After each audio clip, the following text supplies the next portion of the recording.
c'est pas après la vie ou bien avant la vie, c'est tout ce qui se passe dans la vie que j'ai essayé de citer. Et à chaque fois, le verbe gérer va intervenir. Premièrement, j'ai parlé de la gestion du temps. Peu importe, la gestion du temps est un élément extrêmement important. Si vous ne savez pas gérer votre temps, vous allez rater une bonne part de votre vie. Parce que la jeunesse, c'est quelque chose qui passe très vite. Voilà, c'est comme si tu es dans un avion. L'avion passe tellement vite que tu ne te rends compte même pas la vitesse même de l'avion. Parce que la jeunesse, c'est comme ça. Quand tu es en pleine jeunesse, tu ne sens pas que le temps passe. Or, dans le temps passe à une vitesse extrêmement exponentielle que tu ne te rends pas compte. Donc, c'est pourquoi la gestion du temps est un élément extrêmement important. Deuxièmement, j'ai parlé également de la gestion des finances personnelles. J'ai bien dit que peu importe ce que tu gagnes, dès lors que tu ne sais pas gérer seulement, la preuve, l'histoire nous a montré à plusieurs épices que le plus important dans la de gagner. La preuve, il y a beaucoup de personnes qui ont des millions de dollars, mais ils ont tout perdu du jour au lendemain. On peut prendre l'exemple de Michael Jordan qui a eu plus de 500 millions de dollars, mais il est mort pour endetté à plus de 700 millions de dollars. On peut prendre l'exemple d'un lutteur rappeur américain, MC Hammer, qui avait eu plus de 300 millions de dollars à l'époque. Lui-même, c'était avant les Michael Jordan, avant les Michael Jackson. Même, je peux prendre l'exemple des grands joueurs comme les Ronaldinho, les Adriano, je peux prendre les grands entrepreneurs comme les Mike Tyson, les Dizzy Livermore, des grands entrepreneurs qui ont eu des milliards, les Paul Tudor Jones, mais ils ont tout perdu du jour au lendemain. Pourquoi? Parce que le plus important n'a jamais été de gagner, mais de gérer. Dès lors que vous ne savez pas gérer vos finances personnelles, si tu ne sais pas gérer 10 000, c'est ce qui va se passer avec 100 000. Si tu ne sais pas gérer 100 000, c'est ce qui va se passer avec 1 million. Si tu ne sais pas gérer 1 million, c'est ce qui va se passer avec 10 millions. Donc, le plus important n'est pas la quantité, n'est pas la fréquence de l'argent, mais le mindset financier. Par exemple, si tu donnes 10 millions à un pauvre, qu'est-ce qu'il va faire? Il va aller acheter une... Bon, d'autres vont acheter une voiture de 3 millions. Tu te dirais que dans les 10 millions, si j'ai une voiture de 3, ça va 7 millions. Donc, je vais arriver des 7 millions, arriver 2 millions, et dans 2 ans maximum, c'est fini. Après, si tu donnes ces mêmes 10 millions à quelqu'un qui est riche, ce qu'il va faire même, il peut aller même créer, même investir dans l'immobilier, il peut aller prendre même les 10 millions, acheter un terrain de 10 millions, il peut prendre des petites fonciers, maintenant aller en banque, pour aller lever un crédit bancaire. Si tu trouves que c'est compliqué, tu peux aller directement avec les 10 millions pour aller faire un DAT. Sur les 10 millions, tu peux aller faire un DAT, un dépôt à terme de 5 ans. C'est-à-dire tu vas vendre ton argent, puis sur 5 ans, et puis tu prends directement les intérêts annuels. Sur la vente, tu prends un intérêt annuel de 4% par an. Donc, on va calculer 10% et 4% de 10 millions, ça fait combien? 10% ça fait 1 million. 10% ça fait 1 million, donc 4% ça fait 400 000. Donc, si la banque va te proposer un intérêt annuel de 4% par an, si tu vas vendre, si tu vas mettre l'argent à un DAT dans 5 ans, ça fait 400 000 fois 5, ça fait combien? 5 fois 4, 20, ça fait 2 millions. C'est-à-dire en 5 ans, les 10 millions vont produire 2 millions. Donc quelqu'un qui a un mindset financier différent de la masse ou des pauvres, il peut aller prendre les 10 millions pour aller placer à un DAT de 5 ans, puis prendre les 2 millions, aller lancer maintenant un business. Là, tu ne discutes pas ton argent, puisque tu as mis ça à DAT, tu as vendu directement, puisque bon, puisque comme on vous a fait croire que c'est les immeubles ou les terrains seulement qu'on peut garantir. Même l'argent on peut garantir. Tu peux aller vendre directement l'argent, prendre les intérêts. Ce que j'ai expliqué avec le DAT, dépôt à terme. Donc tu peux aller vendre l'argent sur 5 ans, tu prends directement les intérêts et puis partir. Donc moi personnellement, ce que je vais faire avec les 10 millions, je prends mes 10 millions, je ne vais pas vendre directement à la banque, je prends directement les intérêts de 5 ans. Tout de suite, ça fait 2 millions. 4% par an, ça fait 2 millions. Donc je prends les 2 millions maintenant, je ne vais pas maintenant lancer maintenant, je peux aller vendre à quelqu'un trop. Je peux aller ouvrir un restaurant, je vais en ticket. Je peux aller ouvrir, peu importe. Tu vas dire que même si je paye les 2 millions, dans 5 ans, c'est fini. J'ai toujours mes 10 millions. Je ne risque pas au fait. Mais quelqu'un qui a un mauvais mindset financier va vouloir acheter des motos d'iPhone pour impressionner les gens.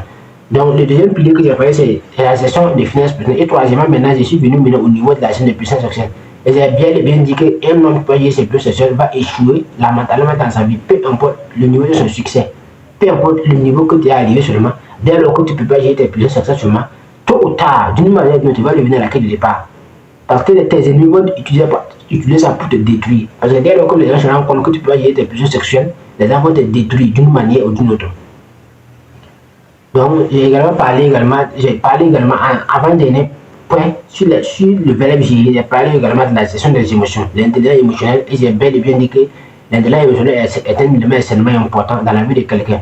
Peu importe ce que tu veux faire seulement, peu importe le domaine de la vie, la gestion des émotions va forcément intervenir parce que nous vivons avec des êtres humains et l'être humain elle est émotionnel. Voilà, comme l'être humain elle est émotionnel, donc il faut avoir une certaine sagesse, une certaine intelligence émotionnelle pour pouvoir gérer les gens. J'ai pris l'exemple du domaine du sport, de la politique, du business, même j'ai pris l'exemple dans le couple. Dans tous les aspects seulement, ce sont des gens que tu interagis. Donc, dès lors que tu interagis avec les gens, tu dois arriver à avoir une certaine sagesse pour pouvoir travailler avec les gens. C'est comme ça.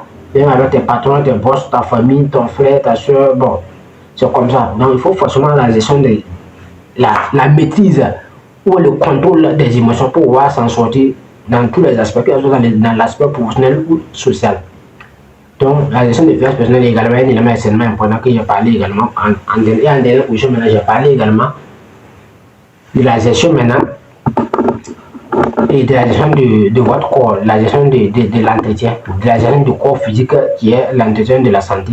Et j'ai également dit que l'entretien de la santé est un élément extrêmement important parce que la santé est le premier capital. Dès lors que tu n'as pas la santé, tu ne peux rien faire. Tu peux pas faire l'amour avec ta femme, tu peux voyager, tu peux faire même, tu peux pas aller investir. Tu vas investir comment si tu as une santé fragile.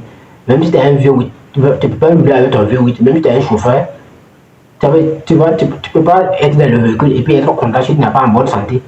Donc c'est pourquoi j'ai pris l'exemple du coach Simon Ouedraogo qui a dit qu'un mendiant malade, un mendiant en bonne santé vaut mieux qu'un roi malade. Tout ça pour montrer l'importance de la santé. C'est très important. Et j'ai vu l'exemple du gars qui voulait prendre le crédit en banque. Et puis la banque réclame des bilans de santé pour pouvoir vérifier sa santé avant de donner l'argent. Pour montrer que même pour avoir le crédit bancaire, dès lors que tu as une santé fragile, ça ne va pas donner. Donc l'entretien de la santé est un élément extrêmement important. Voilà, pour pouvoir arriver, pour pouvoir voilà, atteindre tes objectifs, ou pouvoir aller où dans la vie de manière générale. Donc, la santé est le premier capital. Donc, si tu as une santé fragile, donc il faut forcément y travailler, tout faire pour récupérer la santé. De toute façon, c'est pas une cause, c'est une conséquence. Donc, si tu changes les habitudes seulement, la santé va y venir, comme la Sylvénie Aka. Que peu importe le père de la maladie, un mauvais régime alimentaire fait la mer. Donc, c'est-à-dire que si la santé est fragile, cela veut dire qu'au niveau de l'alimentation, ça ne va pas. Donc, dès lors que tu corriges l'alimentation socialement, en temps de top chrono, la santé vient de façon naturelle. Aka, il a dit qu'il y a beaucoup de personnes qui sont venues avec lui, qui souffrent de diabète, maux de lait, quoi. Il y a des régimes alimentaires. Si tu as appliqué le régime seulement, en 30 jours seulement, tu vas avoir des changements. Beaucoup de personnes sont venues de la montée du régime, puis ils ont fait, puis c'est fini. Il y a plus même des hommes qui souffrent de l'impuissance sexuelle qui sont venus. Donc, lui, il a proposé le traitement seulement, puisque c'est un naturel thérapeute. Donc, pour lui, c'est des plantes. Bon, c'est un régime alimentaire qui va te proposer. Si tu arrives à appliquer ça seulement pendant 30 jours seulement, la santé devient une conséquence. Parce que, bon, c'est les habitudes au fait. Donc, voilà ce que je voulais partager dans cette live. Et concernant le verbe gérer, et concernant la gestion, concernant pourquoi le verbe gérer est indépendant dans votre vie. Donc, pour ceux qui sont connectés, c'est un moyen pour moi d'être avec vous pour partager des éléments importants. Et vous pouvez mettre en commentaire tout ce que vous avez marqué. S'il y a des choses qui vous ont marqué, s'il y a des choses qui vous ont pas plu, que j'ai expliqué, ou bien que j'ai donné mon avis, que ça ne vous plaît pas, vous pouvez marcher ça dans les commentaires. Voilà, moi aussi, je suis un être humain, je ne suis pas à 100%. Voilà, par exemple, moi personnellement, même que vous parlez aussi, je ne peux pas dire que j'ai une santé à 100%. Voilà, moi je suis en train de me battre. J'ai une partie de ma santé qui est fragile, donc je suis en train de me battre pour pouvoir récupérer ma santé. Parce que moi aussi j'ai fait une mauvaise alimentation avec le temps, et qui fait qu'actuellement aussi, voilà, au niveau de santé, je peux dire que c'est 100%. Donc je suis en train de me battre avec les composés alimentaires que je vends. Donc je suis en train de me battre avec les composés alimentaires, j'ai un traitement que je suis actuellement. Voilà, donc, et puis j'essaie de faire du sport, de boire de l'eau régulièrement, donc c'est comme ça. Donc l'être humain peut dire que c'est 100%. Donc moi aussi je me bats. Voilà, au niveau des finances personnelles, je me bats aussi. Au niveau des émotions, moi aussi je me bats. Au niveau de temps aussi, moi aussi je me bats pour optimiser mon temps et ainsi de suite.